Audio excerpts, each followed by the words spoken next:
안녕하십니까. 스트레이트 김의성입니다. 안녕하세요. 주진우입니다. 여러분 2년 전 기억하십니까?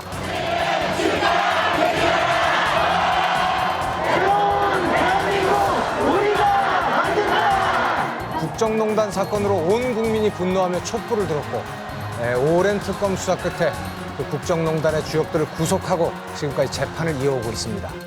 그런데 이렇게 어렵게 구속시킨 국정농단의 주역들이 최근 유야무야 풀려나고 있습니다. 지난달 25일에 법원 인사가 있었습니다. 그런데 사법농단의 주역들이 아직도 핵심 보직에 그대로 남아 있습니다. 사법농단 판사들이 재판을 하는 동안 공교롭게도 국정농단 세력들이 하나둘 풀려나고 있습니다. 국민들은 허탈감과 함께 분노를 느끼고 있습니다. 그래서 저희는 이번 시간에 국정농단과 사법농단이 어떻게 맞닿아 있는지에 대해서 좀 깊이 이야기를 해보고자 합니다. 오늘 스트레이트는 많은 판사들의 이름을 공개하려고 합니다. 이분들을 기억하시고 꼭 적어두십시오. 이분들이 앞으로 어떤 판결을 내리는지 지켜봐 주십시오. 네, 사법농단에 관한 취재를 그동안 쭉 이어오신 권희진, 김정인 기자 나와 계십니다. 네.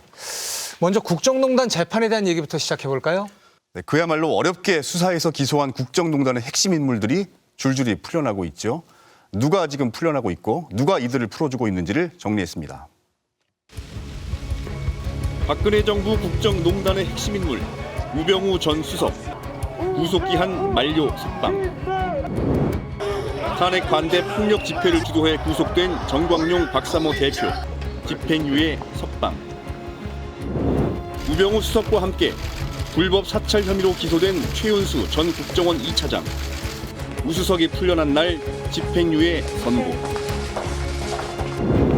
이명박 대통령에게 국정원 특활비 4억 원을 뇌물로 주었다며 기소된 김성호 전 국정원장 무죄. 군을 동원해 댓글 공작을 해 구속된 김관진 전 국방장관 구속 적부심 석방. 같은 혐의에 임관빈 전 국방부 정책실장 석방. 최동욱 검찰총장의 홍외자 관련 불법 정보 수집을 했던 국정원의 남재준 전 원장 무죄. 이명박 정부 국정원 돈을 받아 김대중 전 대통령 은회 공작을 펼친 혐의로 구속된 이현동 전 국세청장 무죄. 이렇게 해서 박근혜 정부 국정농단 범죄의 핵심 인물 우병우 수석, 최윤수 국정원 차장 등이 풀려났고 이명박 정부와 관련해 김성호 전 국정원장, 이현동 전 국세청장, 김관진 장관, 임관빈 정책실장 등도 줄줄이 풀려났습니다. 그리고 오는 4월 8일이면 이명박 대통령도 구속기간 만료로 석방될 가능성이 높습니다. 아니 이건 뭐 국정농단 책임자들 대부분 다 풀어주고 있는 거 아닙니까? 무죄, 불구속 수사 뭐 이런 식으로 말이죠. 심지어 이명박 전 대통령도 풀려날 것 같다는 그런 얘기가 있네요. 주진우 기자 어떻게 생각하십니까? 그럴 가능성이 높습니다. 이명박 대통령이 그 재판 지연수를 있는 대로 다 쓰고 있어요. 사실 1심 재판에서는 증인을 한 명도 신청하지 않았는데 2심 재판 시작부터 22명의 증인을 신청했어요. 그리고 최근에는 코를 곤다, 그리고 탈모가 심하다면서 돌연사를 주장하면서 보석을 신청했고요. 네, 최근에는 담당 부장판사와 주심판사가 인사이동으로 바뀌었는데요. 사건을 처음부터 다시 검토해달라고 주장하고 있습니다. 사실 이명박 전 대통령의 재판부도 사법농단 판사가 맡고 있거든요. 그래서 4월 8일 밤 12시에 나올 것이라는, 석방될 것이라는 그 주장이 무게가 실리고 있습니다. 네. 최근에는 양승태 전 대법원장도 보석을 신청해서 이번 주에 심사를 받았는데요. 결과가 곧 나올 예정입니다. 김기춘 전 비서실장도 보석 신청했습니다. 야, 이 국정농단의 핵심 인물인 우병우 수석, 이 우병우 전 민정수석의 경우는 어떻습니까? 우 전 수석도 스스로 풀려날 걸 몰랐을 것이다라고 법률 전문가들이 얘기할 정도인데요. 도대체 어떻게 풀려난 겁니까? 네, 담당 판사는 차문호 부장판사인데요. 이분도 역시 사법농단에 연루됐다라는 의혹을 받고 있는 분이죠. 그런데 이분이 우병우 수석이 구속된 사건하고 불구속된 나중의 사건 이 두 개를 병합을 합니다. 합치는 시간이 거죠. 지연되겠네요. 네. 그러면서 이제 앞선 구속 사건에 대해서 판결을 내리지를 않고 그러니까 6개월의 구속 기간이 만료가 됐고 검찰이 그러니까 구속 기간을 연장해 달라고 요청을 했지만 차문호 부장판사가 이거를 거부를 했죠. 그러면서 우병우 수석이 풀려나게 된 겁니다. 자, 그러면 사법농단 사건 쪽에서 이 진실에 한번 접근해 봅시다. 이달 25일에는 양승태 전 대법원장의 첫 재판이 예정돼 있죠? 네, 맞습니다. 양승태 전 대법원장의 혐의는 모두 47개나 되는데요. 공소장만 290페이지에 달합니다. 양승태 전 대법원장이 재판에서 이런 말을 했습니다. 검찰이 조물주처럼 무에서 유를 창조해냈다. 네, 그리고 가장 큰 고통을 받고 있는 사람이 본인 자신이다. 이렇게 말하기도 했습니다. 독립 만세 운동하다가 끌려가신 줄 알겠어요. 이분이 사법농단을 재판의 중립성을 해치신 분입니다. 그렇죠. 사법 독립을 해친 분이 무슨 독립운동한 것처럼. 네, 저희가 양승태 전 대법원장의 공소장을 입수했습니다. 이게 바로 그 공소장인데요.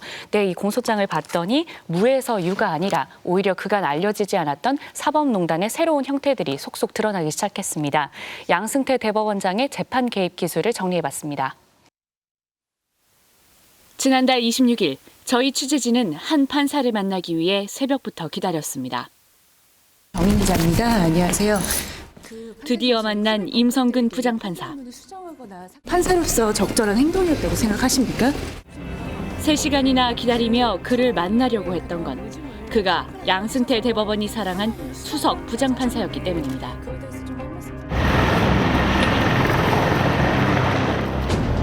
경찰의 강제 진압 이후 트라우마와 해고의 고통으로 수십 명의 해고자들이 목숨을 잃어갈 때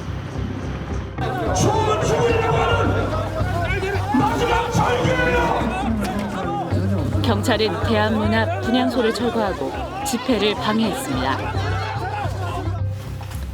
선생님 안녕하세요. 네. 안녕하세요.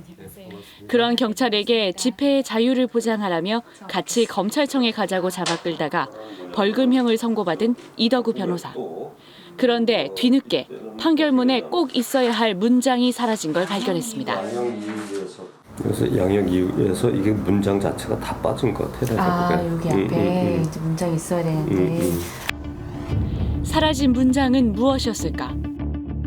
피고인들과 계속해 실랑이를 벌였던 피해자의 직무 집행도 적법한 것으로 볼 수 없음. 경찰의 잘못을 꼬집는 문장이 쏙 빠진 겁니다. 그런데 임성근 당시 서울중앙지법 형사수석부장이 재판 담당 판사에게 그 문구를 빼라고 한 사실이 검찰 수사에서 드러났습니다.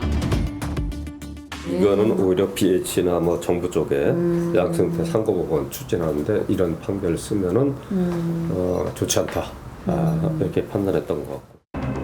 임성근 형사수석부장이 나선 사건 중엔 박근혜 대통령 청와대의 핵심 관심 사안도 있었습니다.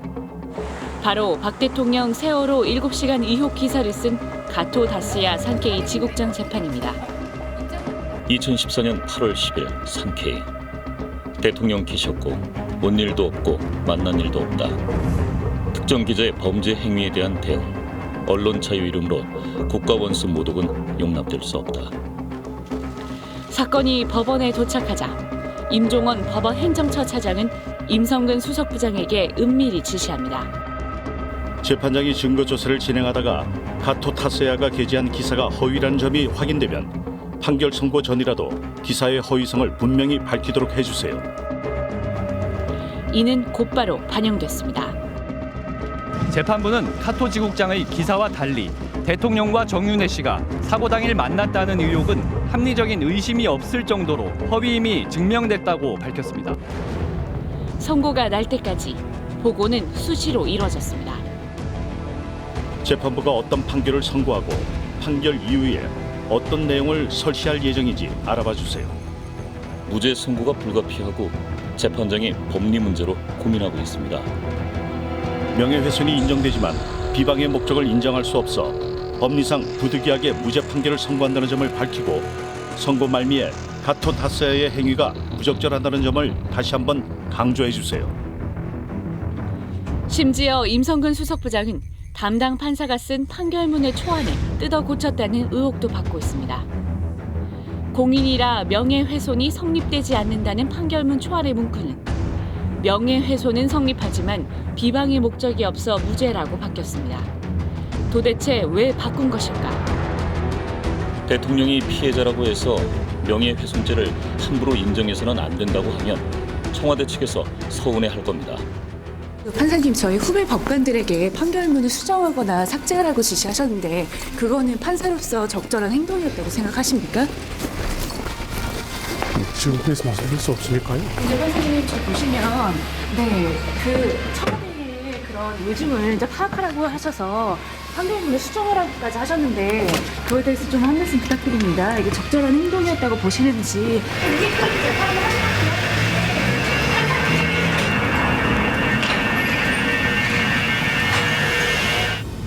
문제가 되고 있는 임성근 서울중앙지법 형사수석부장판사는 이상하게도 고등법원 부장판사입니다. 서울중앙지법 형사수석부장 자리에 고등법원 부장판사가 파견가는 이상한 방식이 생긴 건 지난 1966년의 일. 박정희 정권 시절 비밀 영장 발부를 처리하는 등 정권의 입맛에 맞는 판결을 도맡았기 때문에 다른 판사들로부터 중앙정보부원이라고까지 불렸다고 합니다. 수석부장판사나 지방법원장이라는 저희가 뭐냐면은 외부의 압력을 중앙정보부 또 안기부 또는 더 위에 청와대의 압력을 법원 내부의 압력으로 전환시키는 장치죠. 일종의 변압기라고나 할까요? 법원 행정처, 나아가 청와대의 의중을 살펴 판결하는데 수석 부장판사가 통로가 되는 건 양승태 대법원 시절도 똑같았던 겁니다. 그런데 이러한 수석 부장판사의 요구에 판결문을 바꿔주고 영장 정보를 넘겨주면서까지 장단 맞춰준 판사들은 대체 왜 그랬던 것일까? 형사부장들은 대부분 고등부장 승진을 1, 2년 내에 해야 되는 사람들이에요. 법원 안에서는 뭐라고 말하냐면 고3이라고 그래요. 고3. 고3 때 중요하잖아요. 그때 모의고사를 수석부장으로부터 받는 거예요. 참으로 믿기 어려운 일들이 벌어지고 있었네요. 임성근 부장판사, 이 판사로서는 절대 해서는 안 되는 일을 저질렀던 거 아닙니까? 이분은 지금 어디서 뭘 하고 있습니까? 네, 지금도 서울고등법원의 민사재판부를 담당하고 있습니다. 여전히 중요한 자리에 있는 거죠. 이 자리가 기업 거래, 큰 돈과 관련된 재판이 있는 곳이에요. 이 자리에서 옷을 벗지 않습니까? 그러면 돈을 그냥 긁는다는 그런 자리입니다. 근데 법원 안에서 법과 양심에 따라서 유무죄를 판단해야 될 판사들이 어떻게 이런 일을 저지를 수가 있는 거죠? 바로 인사권이었습니다. 양승태 사법권은 인사권을 쥐어가지고 판사들을 꼼짝 못하게 만들었습니다. 네, 앞서 VCR에서 고등부장 승진을 앞둔 판사들을 고3이라고 부른다. 이런 인터뷰가 나왔었는데요. 좀 더 쉽게 설명드리기 위해서 피라미드를 갖고 왔습니다. 이렇게 보시면 이게 사법부의 인사체계를 말하는 건데요. 누가 사법부의 캐슬에 살고 있는지 한번 볼까요? 네, 이제 처음에 보면 맨 아래가 평판사, 그리고 이제 지법부장판사까지는 이제 아무나 승진을 할 수 있는 코스입니다. 근데 고등부 법원의 부장판사가 되는 건 굉장히 어렵습니다. 그래서 여기까지를 이제 고3이라고 이제 부르는 거고요. 여기를 올라가야만 대학 입시에 성공했다. 그래서 사법부 캐슬 위로 더 올라갈 수 있는 그런 구조인 거죠. 피라미드 꼭대기, 그러니까 대법원장이나 대법관이 되기 위해서는 바로 이 고등법원 부장판사 자리를 꼭 거쳐야 됩니다. 양승태 사법부는 이 고등법원 부장판사를 바로 앞둔 고3 부장들을 인사권을 무기로 주물러 왔던 겁니다. 고등법원 부장판사는 차관급 예우를 받습니다. 차도 나오고 기사도 딸려 나옵니다. 그런데 거기에 병목 현상이 아주 심해서요. 굉장히 올라가기 어렵습니다. 마치 그 군에서 별을 달기 어려운 것처럼 어렵습니다. 양승태 사법부에서 유행했던 말이 바로 튀는 판결이라는 표현인데요. 대법원장 마음에 안 드는 판결이라는 거죠. 근데 이 튀는 판결이라는 표현은 조선일보가 즐겨 썼습니다. 튀는 판결이라고 하면은 정권의 의지에 반한다거나 아니면 법원 혹은 대법원장에게 부담을 주는 그런 판결을 말하는 건가요? 그런 판결을 튀는 판결이라고 했는데요. 조선일보 기사 제목입니다. 2010년 1월 기사인데요. 이념 편향적인 튀는 판결, 최근 들어 더 부각되는 양상. 2013년 11월 기사입니다. 중앙지법원장 취임식서 이례적 강조, 이딴 튀는 판결의 경고. 2014년 9월에는 취임 3주년을 맞아서 양승태 대법원장이 직접 조선일보와 인터뷰를 했습니다. 기사 제목이 튀는 판결 언행 곤란, 나도 전적으로 공감이었습니다. 기사 내용에는 튀는 판결이 재판에 대한 불신을 키우고 있다는 표현까지 등장합니다. 그러니까 판사 개개인의 판결에 대해서 법원의 최고위층과 보수 언론이 손을 잡고 이게 옳다 그르다라는 프레임을 씌우고 있는 거 아닙니까? 판결에 대해서 불신하고 있는 거죠. 대법원장을 인터뷰한 이 기자는 국회의원이 되셨다고요? 자유한국당 강효상 의원입니다. 그리고 조선일보는 사법농단의 플레이어로 직접 등장하기도 합니다. 상고법원 도입과 관련해서는 조선일보가 칼럼도 써주고 기사도 써줍니다. 그리고 광고를 받는 게 사법농단 일지에 나와 있기도 합니다. 네, 양승태 사법부의 판사 길들이기는 이뿐만이 아니었습니다. 사법농단까지 가능하게 만들었던 양승태 사법부의 인사의 비밀을 취재했습니다.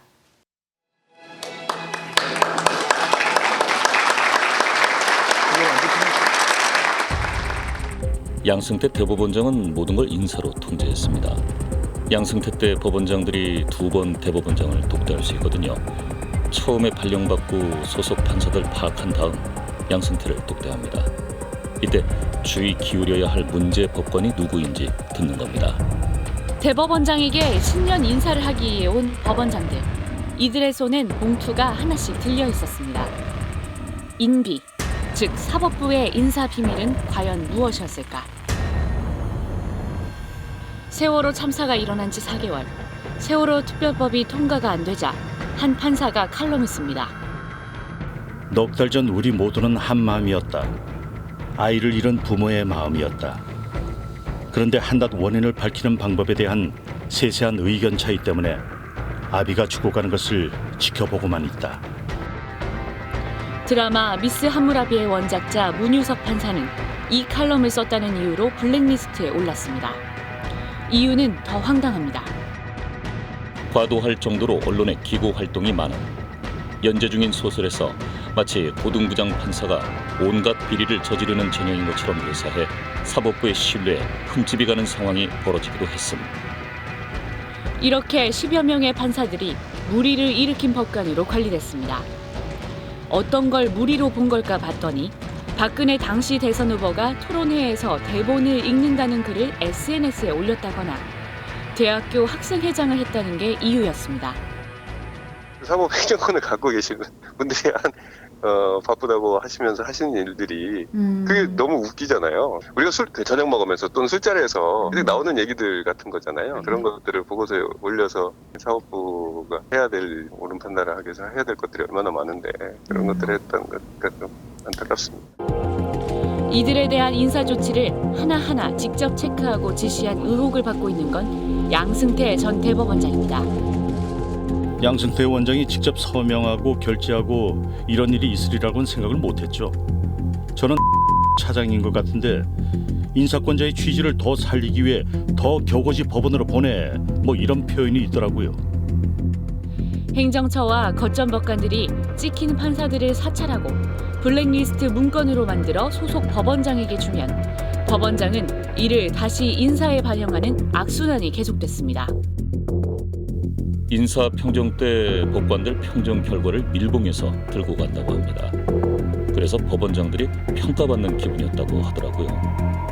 대법원장이 문제 있다고 한 판사에 대해 평정을 잘 했는지 의도대로 했는지. 인사 불이익에 대한 공포, 그건 양승태 대법원이 판사들을 움직이는 힘이었습니다.